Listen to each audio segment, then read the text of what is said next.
ஒரு நாள் அரசுமுறை பயணமாக மாலத்தீவு சென்றடைந்தார் பிரதமர் மோடி. அவருக்கு அங்கு உற்சாக வரவேற்பு அளிக்கப்பட்டது. அதனை பார்க்கலாம்.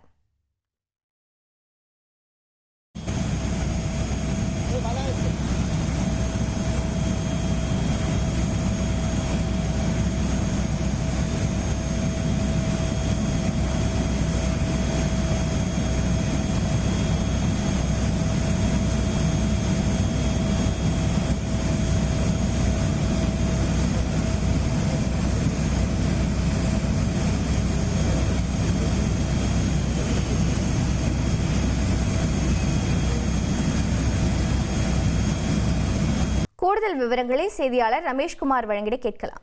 ரமேஷ்குமார், வணக்கம். மாலத்தீவில் பிரதமர் மோடிக்கு எவ்வாறு வரவேற்பு அளிக்கப்பட்டது? அங்கு என்னென்ன அரசு பணிகளை மேற்கொள்ள இருக்கிறார்?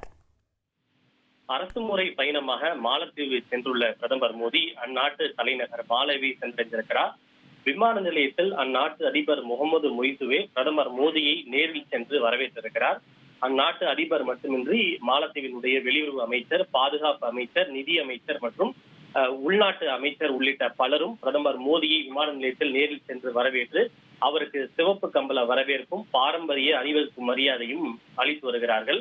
குறிப்பாக இந்தியாவினுடைய நெய்பர்ஹுட் ஃபர்ஸ்ட் பாலிசி என்ற அந்த அடிப்படையில் மாலத்தீவுக்கு என்று இந்தியா எப்போதுமே அதிக முன்னுரிமை அளித்து வருகிறது. ஆனால் மாலத்தீவு அதிபராக முகமது மொய்சு பொறுப்பேற்ற பிறகு இந்தியா மற்றும் மாலத்தீவு இடையிலான உறவில் சிறு விரிசல் ஏற்பட்டிருக்கிறது. ஏனென்றால் முகமது மொய்சு நேரடியாக வெளிப்படையாக சீனாவுடைய ஆதரவாளராக அறியப்படுகின்றார்.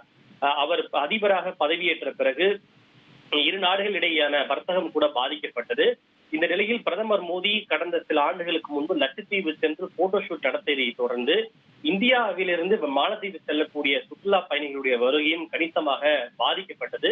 இதனால் அந்த நாட்டினுடைய சுற்றுலா வருமானம் கணிசமாக பாதிக்கப்பட்டது. இந்த நிலையில் பிரதமர் மோடி அங்கு மாலத்தீவு சென்றிருப்பது இரு நாடுகள் இடையே ஏற்பட்டிருக்கக்கூடிய அந்த விரிசல் ஏற்பட்டிருக்கக்கூடிய இடைவெளியை கணிசமாக குறைக்கும் என்று எதிர்பார்க்கப்படுகின்றது. பிரதமர் மோடி அந்த நாட்டினுடைய 60வது ஆண்டு சுதந்திர தின நிகழ்ச்சியில் சிறப்பு விருந்தினராக கலந்து கொள்ள இருக்கிறார். இது தவிர இரு நாடுகளிடையே டிப்ளமேட்டிக் ரிலேஷன் ஏற்பட்டு 60 ஆண்டுகள் நிறைவடைவதை குறிக்கும் வகையிலும் பிரதமர் மோடி அங்கு கலந்து கொள்ள இருக்கிறார். எப்படியாக இருப்பினும் இந்த பிரதமருடைய மாலத்தீவு வருகை என்பது இரு நாடுகளிடையே இருக்கக்கூடிய விரிசலை கணிசமாக குறைக்கும் என்று எதிர்பார்க்கப்படுகிறது.